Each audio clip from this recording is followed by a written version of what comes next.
Hello dear student, my name is Mahesh Kadam, working as a lecturer in Mechanical Engineering Department at DKT's Yashwantrao Chavan Polytechnic, Ichalkaranji. I am going to teach you subject Automobile Engineering. We have already started our unit number 2nd and this is a lecture number 12. ठीक आहे, तर आपण आपला जो काही second unit आहे automobile transmission system तो already आपण चालू केलेला आहे आणि या युनिट मधील जो काय ऑटोमॅटिक ट्रान्समिशनचा जो काय पार्ट आहे तो आपण लास्ट लेक्चरला डिस्कस केला होता. पण त्याच्यामध्ये आपण फ्लुइड कपलिंग, टॉर्क कन्व्हर्टर आणि इपिसायक्लिक गिअर ट्रेन याबाबत आपण लास्ट लेक्चर्स मध्ये डिस्कस केलं होतं. ठीक आहे, तर आपण असाच अजून एक महत्त्वाचा तुमच्या ट्रान्समिशन सिस्टम मधला एलिमेंट आहे तो आपण आजच्या लेक्चरला डिस्कस करणार आहोत. ठीक आहे, तर आपण आजच्या लेक्चरला प्रोपेलर शाफ्ट बद्दल डिस्कशन करणार आहोत. तर मेनली बघा, आपण आजच्या लेक्चरला हे पॉइंट्स बघणार आहोत. त्याच्यामध्ये डेफिनेशन ऑफ प्रोपेलर शाफ्ट आपण बघणार आहोत, त्यानंतर फंक्शन ऑफ प्रोपेलर शाफ्ट बघणार आहोत, त्यानंतर प्रोपेलर शाफ्टचं कन्स्ट्रक्शन आणि वर्किंग आपण बघणार आहोत आणि लास्टला प्रोपेलर शाफ्टचे कोणकोणते टाइप्स आहेत ते आपण डिटेलमध्ये बघणार आहोत.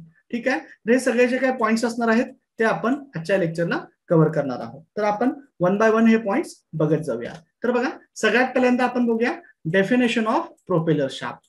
तर बघा, शाफ्टचं फंक्शन काय असतं, शाफ्ट आपण कशासाठी वापरत असतो, to transmit the power from one end to another end. एका एंड पासून दुसऱ्या एंड कडे पॉवर ट्रान्समिट करण्यासाठी आपण शाफ्ट वापरत असतो.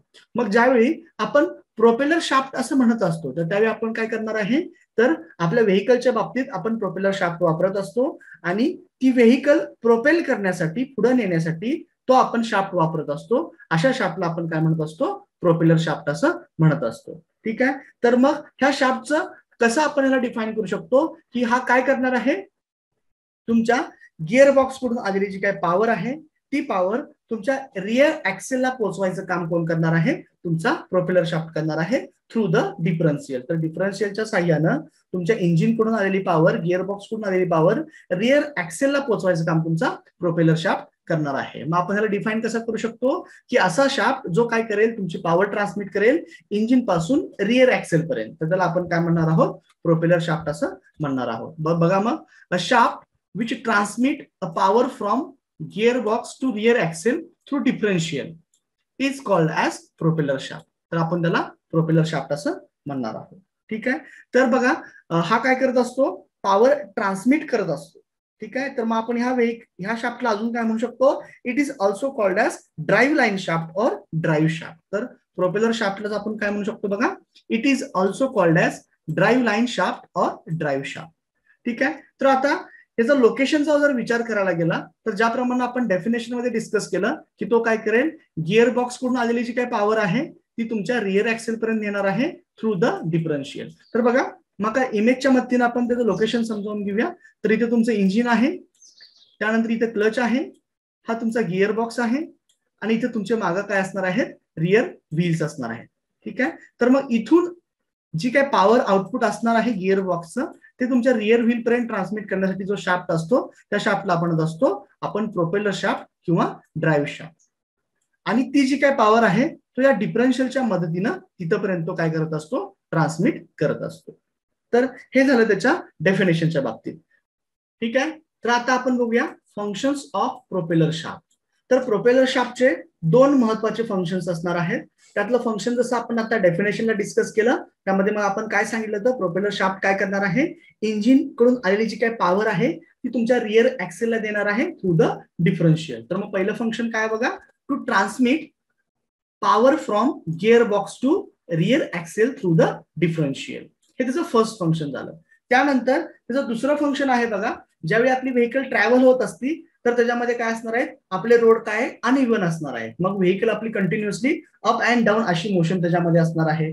स्पीड ब्रेकर असतील तर अशा वेळी काय होणार आहे, तुमच्या गिअर बॉक्स मध्ये आणि तुमचा जो काही डिफरन्शियलचा इनपुट गिअर आहे त्याच्यामध्ये एक प्रॉपर अलाइनमेंटचं काम तुमचं कोण करणार आहे, प्रोपेलर शाफ्ट करणार आहे. तर बघा, आपण याच्याबद्दल काय म्हणू शकतो, to accommodate the change in line and level between gear box output shaft and differential input shaft. तर गिअर बॉक्सचा जो काही आउटपुट शाफ्ट आणि डिफरन्शियलचा इनपुट शाफ्ट त्याच्यामध्ये व्हेकल ट्रॅव्हल होत असल्यामुळे जे काही चेंजेस होणार आहेत त्या चेंजला अकोमोडेट करायचं पण काम कोण करणार आहे, तुमचा प्रोपेलर शाफ्ट करणार आहे. तर हे त्याचे दोन महत्वाचे फंक्शन झाले.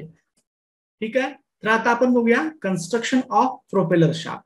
ज्यावेळी आपण प्रोपेलर शाफ्टचं कन्स्ट्रक्शन बघत असतो तर त्याच्यामध्ये 3 एलिमेंट्स महत्वाचे असतात. तर बघा आपण असं म्हणू शकतो it consist of 3 main elements. त्याच्यामध्ये 3 एलिमेंट्स महत्वाचे असणार आहेत. तर ते कोणकोणते 3 एलिमेंट्स असणार आहेत तर ते आपण बघूया. बघा याच्यामध्ये हे 3 एलिमेंट्स असणार आहेत, ज्यामध्ये पहिला असणार आहे प्रोपेलर शाफ्ट, दुसरा असणार आहे युनिव्हर्सल जॉईंट आणि तिसरा असणार आहे स्लाइडिंग किंवा स्लिप जॉईंट. असे हे 3 एलिमेंट्स तुमचा पूर्ण प्रोपेलर शाफ्ट बनलेला असणार आहे. तर एका फिगरच्या मदतीने आपण त्या तिन्ही एलिमेंटची पोझिशन बघूया, कशा पद्धतीने त्याचं कन्स्ट्रक्शन असणार आहे. तर इथे तुम्हाला फिगर दिसत आहे. तर यामध्ये हा जो काय पार्ट असणार आहे, ठीक आहे, तो तुमचा प्रोपेलर शाफ्ट आहे. त्यानंतर हा प्रोपेलर शाफ्टच्या दोन्ही एंडला 2 युनिव्हर्सल जॉईंट असतात. तर बघा हा जो काय फ्रंट एंड जर आपण इकडे कन्सिडर केला तर तुमचा हा युनिव्हर्सल जॉईंट इथं एक कनेक्ट केलेला असणार आहे आणि रिअर एंडला देखील हा दुसरा युनिव्हर्सल जॉईंट कनेक्ट केलेला असणार आहे. अँड इन बिटवीन दिस त्याच्यामध्ये काय असणार आहे, एक स्लाइडिंग जॉईंट तिथं प्रोव्हाइड केलेला असणार आहे. ठीक आहे. तर अशा पद्धतीने तुमचं हे कन्स्ट्रक्शन असणार आहे प्रोपेलर शाफ्टचं. तर आता आपण काय करूया, हे 1 बाय 1 पॉइंट जरा डिटेलमध्ये बघत जाऊया. तर यामधला तुमचा पहिला कॉम्पोनंट असणार आहे प्रोपेलर शाफ्ट. तर बघा रिअल इमेज मध्ये बघायला गेलं तर तुमचा जो काय प्रोपेलर शाफ्ट आहे तो तुम्हाला अशा पद्धतीने इथं दिसणार आहे. हा जो काही प्रोपेलर शाफ्ट आहे तो आपण काय करत असतो, एका सुटेबल डायमीटर आणि लेंथचा स्टील पासून तो आपण बनवत असतो. जर याच्या रिक्वायरमेंट्स बघायला गेल्या तर हा शाफ्ट काय करत असतो, टॉर्क म्हणजे पॉवर ट्रान्समिट करत असतो. आणि टॉर्क ट्रान्समिट करत असताना ह्याच्यावरती जे काही टॉर्शनल स्ट्रेसेस इंड्यूस्ड होणार आहेत, तर आपण आपला जो काही शाफ्ट आहे तो अशा पद्धतीने डिझाईन केला पाहिजे की while transmitting the torque it can sustain all the torsional stresses. तर त्याने सगळे जे काही टॉर्शनल स्ट्रेसेस त्याच्यावरती येणार आहेत ते इझिली त्यानं सस्टेन केले पाहिजेत आणि विदाउट फेल्युअर त्यानं आपली पॉवर जी काय आहे ती पुढे ट्रान्समिट केली पाहिजे. त्यानंतर जर वेटच्या बाबतीत बघायला गेलं तर ह्याचं जे काय वेट असलं पाहिजे ते काय असायला पाहिजे, कमी असायला पाहिजे. Propeller shaft must be light in a weight. त्याचबरोबर हा जो काही शाफ्ट आहे तो हाय स्पीडनं फिरत असतो. मग बॅलन्सिंगच्या पॉईंट ऑफ व्ह्यू बघायला गेलं तर तुमचा प्रोपेलर शाफ्ट काय पाहिजे, वेल बॅलन्स्ड पाहिजे. तर या सगळ्या रिक्वायरमेंट लक्षात घेता तर तुमचा जो काही प्रोपेलर शाफ्ट असला पाहिजे तो कसा आला पाहिजे, इनफ स्ट्रॉंग असायला पाहिजे, जो काय करेल ह्या सगळ्या प्रॉपर्टीज ह्या सगळ्या रिक्वायरमेंट्स तो काय करणार आहे, फुलफिल करणार आहे. ठीक आहे. तर हे तुमच्या प्रोपेलर शाफ्ट बद्दल झालं. नेक्स्ट कॉम्पोनंट आहे तुमचा युनिव्हर्सल जॉईंट. आता बघा प्रोपेलर शाफ्ट जो काय आहे तो आपण काय करत असतो, it is connected between gear box आणि डिफरन्शियल. तर डिफरन्शियल आणि गिअर बॉक्स मध्ये त्याला आपण कनेक्ट करत असतो. आता गिअर बॉक्स जो काय आहे तो आपण चॅसिस वरती अटॅच करत असतो आणि आपला जो काही रिअर ऍक्सेल आहे, rear axle is attached to the frame by spring. तर स्प्रिंगच्या मदतीनं आपण आपला रिअर ऍक्सेल तिथं अटॅच करत असतो. आता बघा ज्यावेळी रोडवरती आपली व्हेकल ट्रॅव्हल होत असती तर because of irregularities of the रोडच्या ज्या काही इरेग्युलरिटी असतात त्यामुळं तुमच्या व्हेकल काय होत असती, कंटिन्युअसली अप अँड डाऊन होत असती. तर त्याच्यामुळं ती जी काही स्प्रिंग असणार आहे त्या स्प्रिंग मध्ये देखील काय होणार आहे, कंटिन्युअसली कॉम्प्रेशन आणि एक्सपान्शन म्हणजे कॉम्प्रेस आणि एक्सपांड ती स्प्रिंग देखील व्हायला लागणार आहे. तर ह्या कंटिन्युअस अप अँड डाऊन मोशनमुळं तुमचा जो काही ट्रान्समिशन अँगल आहे तो कंटिन्युअसली काय होत असतो, चेंज होत असतो, व्हेरिएशन होत असतो. मग याच अँगलला अकोमोडेट करण्यासाठी आपण त्याच्यामध्ये काय करत असतो, युनिव्हर्सल जॉईंट इंट्रोड्यूस करत असतो. तर बघा युनिव्हर्सल जॉईंट अशा पद्धतीने असणार आहे.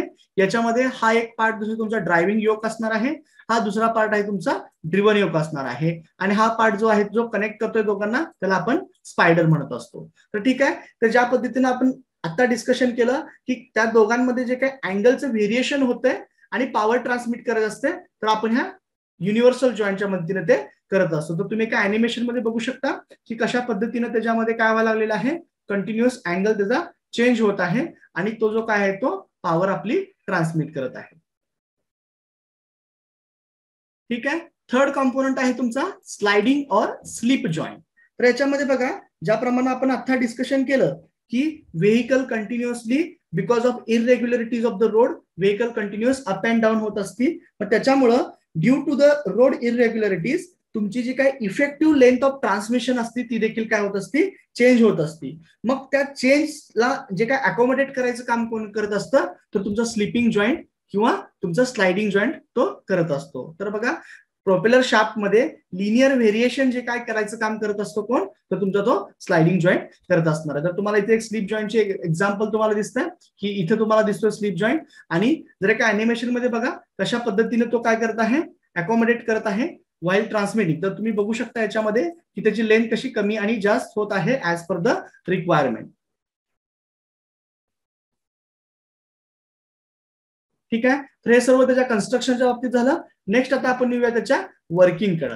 तर working of the propeller shaft, ज्याप्रमाणे आपण सगळे कॉम्पोनंट्स बघितले, हा जो काय पार्ट आहे तो तुमच्या डायरेक्टली कुठं कनेक्ट केला असणार आहे, गिअर बॉक्सच्या आउटपुट शाफ्टला, आणि हा जो काय पार्ट आहे तो कुठं कनेक्ट केला असणार आहे, तुमच्या डिफरन्शियलच्या इनपुट गिअरला.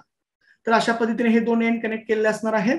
आणि ज्यावेळी आपण काय करू, पॉवर इथं ट्रान्समिट होणार आहे, तर तीच पॉवर विदाउट लॉस मॅक्सिमम मागे ट्रान्समिट करण्याचं काम तुमचा हा प्रोपेलर शाफ्ट करत असणार आहे. तर बघा याच्यामध्ये तुम्ही बघू शकता की ज्यावेळी इथं तुम्हाला दिसतंय की अशा पद्धतीचा स्पीड ब्रेकर आला तर तुमची व्हेकल काय होणार आहे, अप अँड डाऊन मोशन त्याच्यामध्ये कंटिन्युअसली येणार आहे. तर याच्या बाबतीत जे लिनियर व्हेरिएशन आहे ते आपण स्लाइडिंग जॉईंटच्या मदतीने करत असतो, आणि अँग्युलर जे काय व्हेरिएशन आहे ते आपण युनिव्हर्सल जॉईंटच्या मदतीने करत असतो. तर ह्या अॅनिमेशन मध्ये तुम्हाला दिसेल की कशा पद्धतीने पॉवर ट्रान्समिट होत असताना तुमचा जो काही युनिव्हर्सल जॉईंट्स आणि स्लाइडिंग जॉईंट्स त्याच्यामध्ये तुमचा रोल प्ले करत आहेत, आणि तुमचा प्रोपेलर शाफ्ट इंजिन कडून मागे पॉवर ट्रान्समिट करत आहे. ठीक आहे. तर हे तुमच्या वर्किंग ऑफ प्रोपेलर शाफ्ट बद्दल झालं. ठीक आहे. तर आता आपण बघूया टाइप्स ऑफ प्रोपेलर शाफ्ट. जेव्हा आपण प्रोपेलर शाफ्टचे टाइप्स बघत असतो तर जनरली ते दोन टाइपचे असतात. तर बघा आपण असं म्हणू शकतो there are two types of propeller shaft. मग ते दोन टाइप्स कोणकोणते असणार आहेत, त्यातला पहिला टाइप आहे ओपन टाइप प्रोपेलर शाफ्ट, आणि दुसरा टाइप आहे इनक्लोज टाइप प्रोपेलर शाफ्ट. ठीक आहे. तर हे वन बाय वन बघत जाऊया आपण कशा पद्धतीने ह्याचे डिटेल्स असणार आहेत ते. तर बघा पहिला टाइप जर आपण बघितला ओपन टाइप प्रोपेलर शाफ्ट, तर याच्यामध्ये बघा शब्दामध्येच लिहिलेलं आहे ओपन टाइप. तर या प्रोपेलर शाफ्ट जो काय असणार आहे तो तुमचा प्रोपेलर शाफ्ट ओपन असणार आहे, त्यामुळं या शाफ्टला आपण म्हणत असतो ओपन टाइप प्रोपेलर शाफ्ट. तर अशा पद्धतीचे जे काही शाफ्ट असतात ते आपण हॉचकिस ड्राईव्ह मध्ये ते वापरत असतो. तर बघा आपण त्याची फिगर घेऊया आणि त्याप्रमाणे त्याला डिस्कस करूया. तर अशा पद्धतीच्या ओपन टाइप प्रोपेलर शाफ्ट मध्ये आपण दोन युनिव्हर्सल जॉईंट आणि एक स्लाइडिंग जॉईंट वापरत असतो. तर तुम्हाला इथे दिसेल तुमचा पहिला युनिव्हर्सल जॉईंट, त्यानंतर इथं आहे तुमचा दुसरा युनिव्हर्सल जॉईंट. पहिला जो काही युनिव्हर्सल जॉईंट आहे तो कुठं कनेक्ट केला आहे, गिअर बॉक्सचा आउटपुट शाफ्ट आणि प्रोपेलर शाफ्टचा इनपुट एंड. त्यानंतर दुसरा जो काही एंड आहे तो कुठं कनेक्ट केलेला आहे, तर दुसरा एंड तुमचा प्रोपेलर शाफ्टचा रिअर एंड आणि तुमचा डिफरन्शियलचा इनपुट गिअर, या दोघांच्या मध्ये दुसरा युनिव्हर्सल जॉईंट कनेक्ट केलेला आहे, आणि इथे तुमचा स्लाइडिंग जॉईंट बसवलेला आहे. तर अशा पद्धतीच्या जे काही अरेंजमेंट असते त्याला आपण ओपन टाइप शाफ्ट असं म्हणत असतो. आणि जर समजा याची जर लेंथ जास्त असेल तर आपण काय करत असतो, in between this we can support this propeller shaft with the help of support and bearing. तर एक सपोर्टिंग सिस्टमना बेरिंगच्या मदतीने आपण त्याला सपोर्ट करायचं काम करत असतो. तर अशा पद्धतीचे जे काही शाफ्ट असतो ते आपण हॉचकिस ड्राईव्ह मध्ये वापरत असतो. तर हे झालं तुमच्या ओपन टाइप प्रोपेलर शाफ्ट बद्दल. नेक्स्ट आहे तुमचा इनक्लोज टाइप प्रोपेलर शाफ्ट. तर बघा या शब्दामध्येच लिहिलंय इनक्लोज टाइप. तर या केसमध्ये काय असणार आहे, तुमचा जो काही प्रोपेलर शाफ्ट आहे तो एक हॅलो ट्यूब मध्ये काय केलेला असणार आहे, इनक्लोज्ड केलेला असणार आहे. तर त्या ट्यूबला आपण म्हणत असतो it is called as torque tube. तर आपण एका इमेजच्या मदतीने बघूया कशा पद्धतीने ती असणार आहे. तर बघा इथे तुमची दिसते टॉर्क ट्यूब, आणि ह्या टॉर्क ट्यूबच्या आतमध्ये असणार आहे तुमचा प्रोपेलर शाफ्ट, आणि तो एका ट्यूब मध्ये इनक्लोज केलेला आहे, म्हणून आपण ह्याला म्हणत असतो इनक्लोज टाइप प्रोपेलर शाफ्ट. तर या केसमध्ये आपण काय करत असतो की त्याचा जो काही एंड आहे तो रिजिडली आपण गिअर बॉक्स केसिंगला कनेक्ट करत असतो, आणि डायरेक्टली जो दुसरा एंड आहे तो आपण इथं कनेक्ट करत असतो, तुमच्या डिफरन्शियलला कनेक्ट करत असतो. तर अशा पद्धतीनं हा तुमचा सेकंड टाइप असणार आहे. हा सेकंड टाइप आपण टॉर्क ट्यूब ड्राईव्ह मध्ये जनरली वापरत असतो. तर हे झालं तुमचं आजच्या लेक्चरचं डिस्कशन. आजच्या लेक्चरमध्ये आपण प्रोपेलर शाफ्टला डिफाईन केलं, त्यानंतर त्याचे फंक्शन्स बघितले, फंक्शन्स नंतर त्याचे कन्स्ट्रक्शन वर्किंगचा पार्ट बघितला, आणि लास्टला आपण त्याचे टाइप्स बघितलेले आहेत. तर याच्यानंतर जो काही पुढचा पार्ट आहे तो आपण नेक्स्ट लेक्चरला कंटिन्यू करूया. याच्या वर्किंग अॅनिमेशनचा एक व्हिडिओ मी आपल्या गुगल क्लासरूम मध्ये अपलोड करतो, ते देखील तुम्ही बघा, त्यामुळे तुम्हाला अजून चांगल्या पद्धतीनं समजणार आहे. ठीक आहे, ओके, थँक्यू.